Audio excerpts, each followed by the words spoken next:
Have you ever said something to your kids, thinking it was harmless, only to notice a sudden change in their mood? Maybe their smile faded, their tone shifted, or they started keeping their distance from you. You didn't mean any harm, but something about what you said hit a nerve. Here's the truth: the words you use with your adult children have more power than you realize. Even the most well-intended comments can slowly build resentment over time, damaging your relationship in ways you never expected.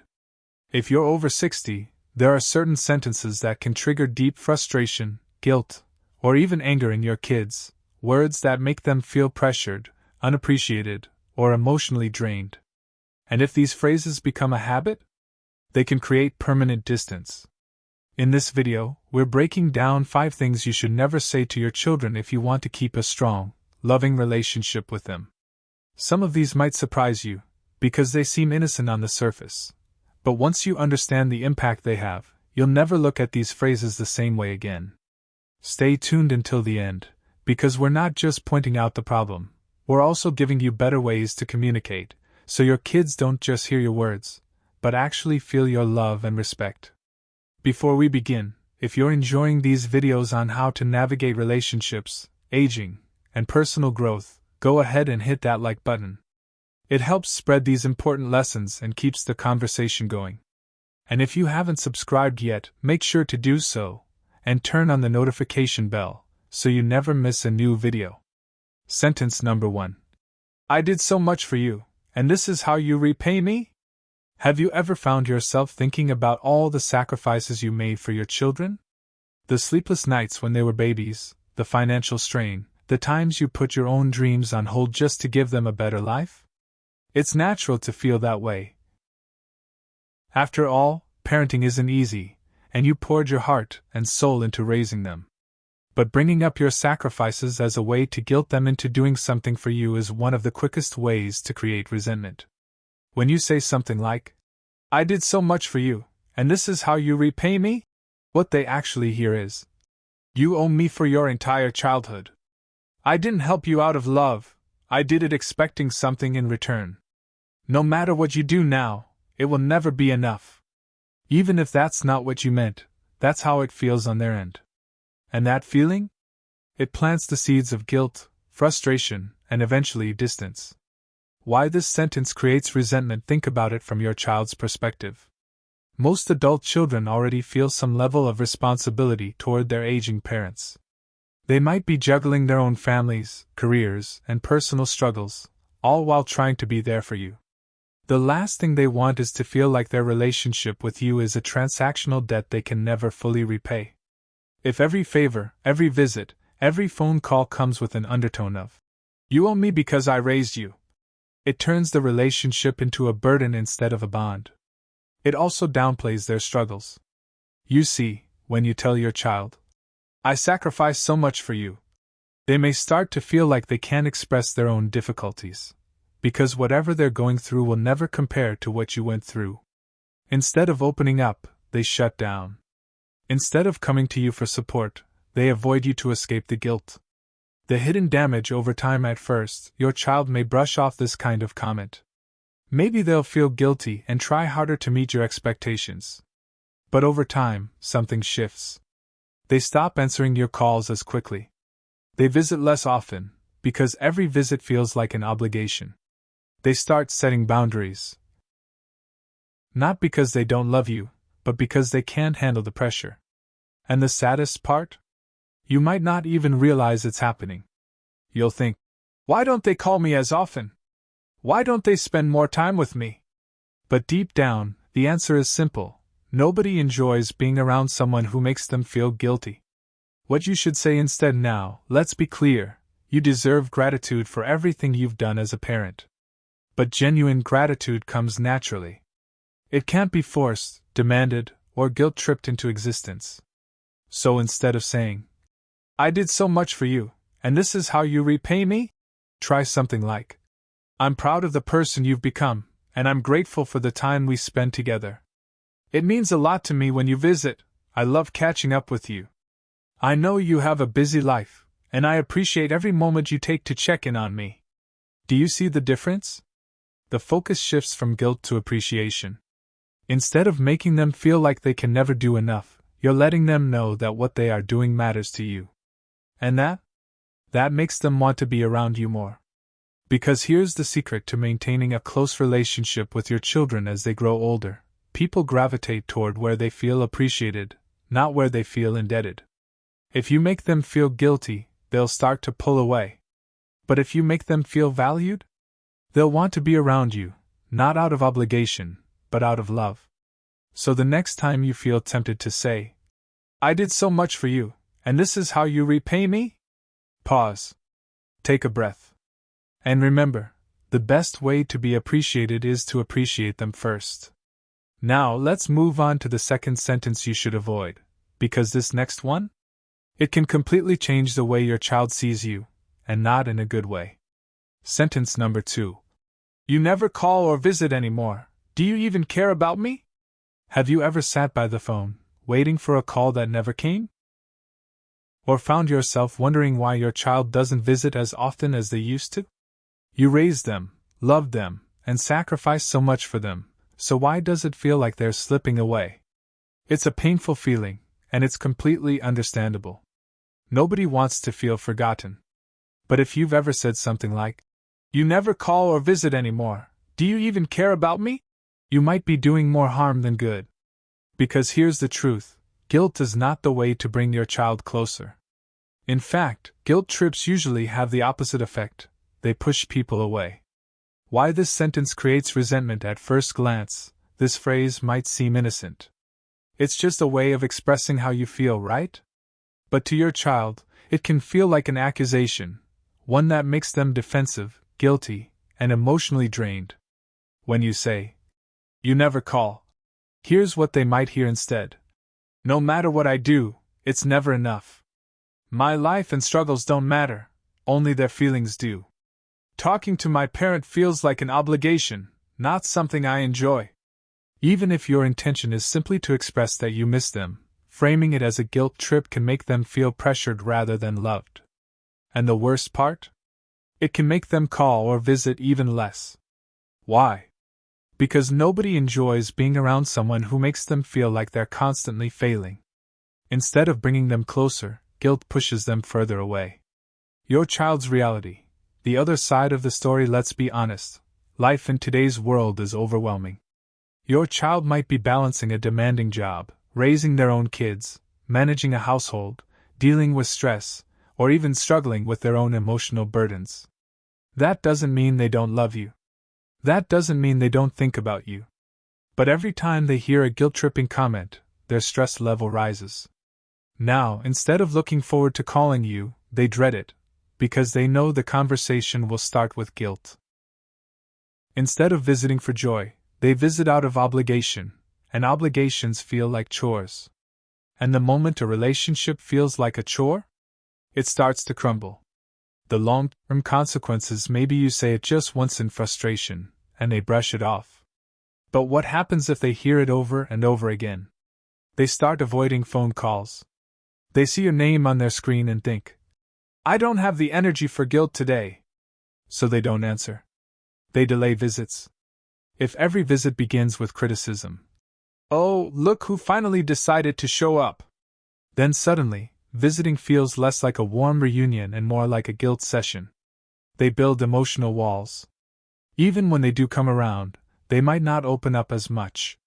The relationship feels strained, tense, and distant. And before you know it, the very thing you feared, losing touch with your child, becomes a reality. What you should say instead: "So how do you express that you miss them without pushing them away?" Instead of saying, "You never call or visit anymore, do you even care?" try something like, "I always love hearing from you, it brightens my day. I know you're busy, but I'd love to catch up whenever you have time. No pressure, but I'd love to see you soon, I always enjoy our time together." Do you see the difference? These phrases make them feel wanted, not guilt. They remove the pressure and replace it with warmth and appreciation. Because here's the secret: when you create a space where your child feels valued, they will want to call you. They will want to visit. Not out of obligation, but out of genuine love. But the more you make them feel guilty, the more they will drift away. So next time you're tempted to say, "Why don't you ever call?" Pause. Instead, flip the script. Let them know they are appreciated, not just expected. And when you do, you'll be amazed at how much closer they'll want to be. Now, let's move on to the third sentence you should avoid, because this next one? It's something parents say all the time, without realizing how deeply it wounds their children. Sentence number 3. You're raising your kids all wrong. That's not how I did it. Have you ever watched your child parent their own children and thought, that's not how I raised them? Maybe you see them doing things differently, allowing too much screen time, being too strict, or too lenient, handling discipline in a way that makes you cringe. And before you know it, the words just slip out. You're raising your kids all wrong. That's not how I did it. It might seem like harmless advice, even a natural reaction, but to your child, this sentence can feel like an attack, one that undermines their confidence, questions their ability as a parent, and creates resentment that lingers long after the conversation ends. Because let's be honest, nobody likes being told they're doing a bad job, especially when it comes to parenting. Why this sentence creates resentment for many adult children: raising their own kids is already a challenge. They're constantly second-guessing themselves, worrying if they're making the right choices, and feeling the weight of responsibility for shaping another human being's future. It's stressful. It's overwhelming. Now, imagine that stress compounded by a parent who criticizes their every move. When you say, "That's not how I did it," your child hears, "You're a bad parent. Everything you're doing is wrong. I don't trust your ability to raise your own children." Even if you mean well, this kind of comment doesn't feel like guidance, it feels like judgment. And judgment, especially coming from a parent, cuts deep. The hidden damage this causes: at first, your child might defend themselves. They might say, "Well, things are different now," or "This is how we choose to parent." But over time, something shifts. They stop sharing things about their kids with you. If every conversation turns into a debate about how they should be parenting, it's easier for them to avoid the topic altogether. They visit less often. If coming over means enduring criticism, suddenly, that visit doesn't seem so appealing. They start resenting you. What should be a loving relationship turns into a battlefield, where they constantly feel like they have to defend themselves. And perhaps worst of all, your relationship with your grandchildren could suffer too. If your child feels like you're constantly criticizing how they parent, they may start keeping their kids at a distance. The difference in parenting across generations: it's important to remember, parenting has changed over the years. What worked for one generation might not work for the next. Think about it, you didn't raise kids in the internet age.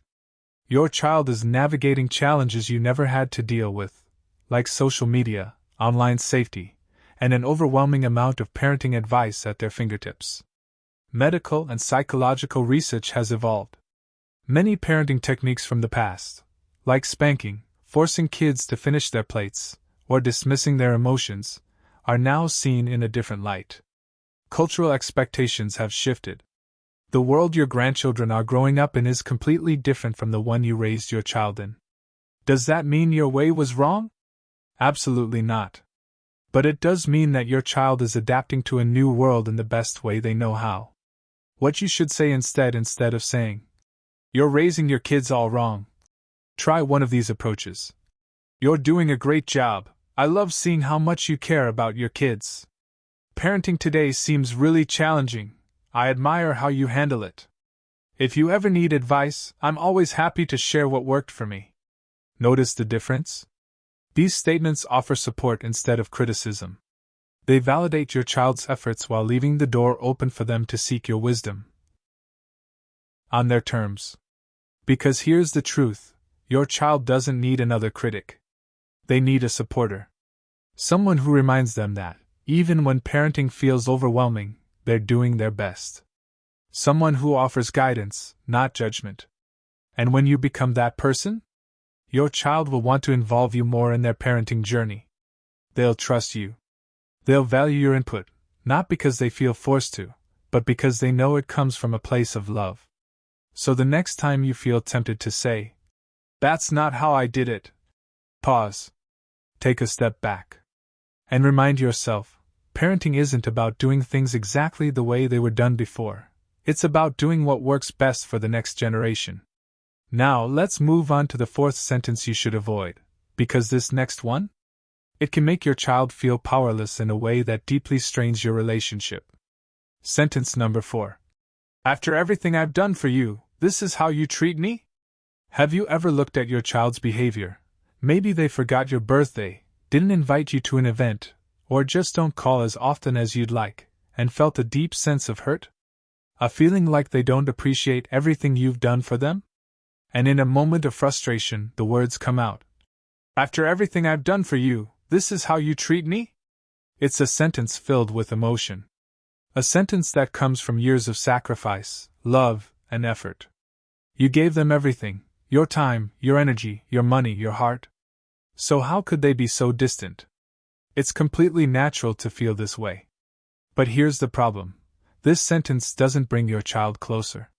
It pushes them further away. Why this sentence creates resentment at its core? This phrase is a guilt trip. It tells your child, "You owe me." It turns the parent-child relationship into a transaction, where love and care are debts to be repaid rather than gifts freely given. When a child hears this, they don't just feel guilty. They feel trapped. Instead of hearing, "I love you and miss you," they hear, "You will never be able to do enough for me. Our relationship is conditional. I only feel loved when you meet my expectations. Your life, your struggles, your responsibilities don't matter, only my feelings do." It creates a deep emotional burden. One that makes them feel like no matter what they do, it will never be enough. And when someone feels that way, they stop trying. How it damages your relationship at first. Your child might respond with guilt. Maybe they apologize, maybe they try to make it up to you. But over time, something shifts. They start pulling away. Nobody enjoys feeling like they're failing someone they love. If every interaction makes them feel like a disappointment, they will naturally avoid those interactions. They become defensive. Instead of feeling warmth, they feel pressure. Instead of seeing you as a source of comfort, they see you as someone they have to please, an impossible standard that builds resentment. They may start setting boundaries. If the guilt becomes too much, they might create emotional or even physical distance. That means fewer visits, fewer calls, fewer shared moments. And the irony? The very thing you want, more connection, becomes the thing you lose. The hidden message behind this sentence. Let's take a step back. Why do parents say this? What's the real message underneath? Most of the time, it's not about demanding something in return, it's about feeling unappreciated. It's about wanting your child to recognize how much you've done, to express gratitude, to show love in return. And that's completely valid. Everyone wants to feel appreciated. But framing it as a debt only makes things worse. Think about it this way. When you raised your child, did you do it because you expected repayment? Or did you do it because you loved them? Most parents would say love. And love, when it's truly given, doesn't come with strings attached. It's not a contract. It's a gift. How to express your feelings without pushing them away instead of saying, "After everything I've done for you, this is how you treat me?" Try these approaches instead. "I miss you. I'd love to spend more time together. It would mean a lot to me if we could talk or see each other more often. I know life is busy, but I always love hearing from you." These statements express the same desire, connection, appreciation, love, but without the guilt trip. They make your child feel wanted, not indebted. And when people feel wanted, they want to be around you more. Breaking the cycle. If you've said this phrase before, don't panic. It's not too late to change the dynamic. Here's how you can repair any damage. Acknowledge the past. If you've made your child feel guilty in the past, consider saying, "I never meant to make you feel like you owe me anything. I just love you and miss you." That small shift can be incredibly healing. Shift to gratitude. Instead of focusing on what they don't do, focus on what they do. Even a simple, "I appreciate you," can strengthen your bond. Lead with love, not obligation. The stronger your relationship feels, the more naturally appreciation and connection will come. Because at the end of the day, you don't want your child to love you out of duty. You want them to love you because they genuinely enjoy being around you. So next time you feel tempted to say, "After everything I've done for you," pause. Instead, express what you truly feel, love, not expectation. Now let's move on to the fifth and final sentence. One that might seem innocent but can actually leave a deep emotional scar. Sentence number 5. I won't be around much longer. You'll regret this when I'm gone. Have you ever felt so disappointed, so hurt by your child's actions, or their lack of actions, that you resorted to the ultimate guilt trip? Maybe they forgot to call, didn't invite you to an important event, or just seemed distant. And in a moment of frustration you said, "I won't be around much longer. You'll regret this when I'm gone." It's a heavy statement. A desperate attempt to shake them, to make them realize that time is slipping away, that you won't always be here. And deep down, it's coming from a place of love. You want them to see how am. But here's the harsh reality. This sentence doesn't bring them closer. It drives them away. Because instead of making them cherish the time they have with you, it does something else. It fills them with guilt, fear, and even resentment. Why this sentence creates resentment at first glance, it might seem like a wake-up call, something that will make your child realize they need to cherish you while they still can. But in reality, this sentence creates a mix of emotions that can be overwhelming, even damaging. When your child hears, "You'll regret this when I'm gone," they don't just hear a reminder of mortality. They hear an accusation. It translates to, "You're neglecting me. You should feel guilty for not doing enough. You're a bad son/daughter." And what happens when people feel accused? They shut down. Instead of reacting with love, they might react with defensiveness. "I'm busy, Mom. I have my own life to manage." Avoidance. If every interaction feels like an emotional weight, they might start calling less, visiting less, withdrawing more. Resentment. Instead of seeing you as a loving parent, they start seeing you as someone who uses emotional manipulation to get what they want. And the biggest irony? The very thing you want, more connection, ends up slipping further away. The emotional burden this creates. Nobody wants to lose their parents. Even if your child doesn't always show it, they love you deeply. But reminding them of your mortality in a way that makes them feel guilty turns love into a burden instead of a gift. Think about it. Instead of wanting to spend time with you, they start feeling like they have to, out of obligation, not love.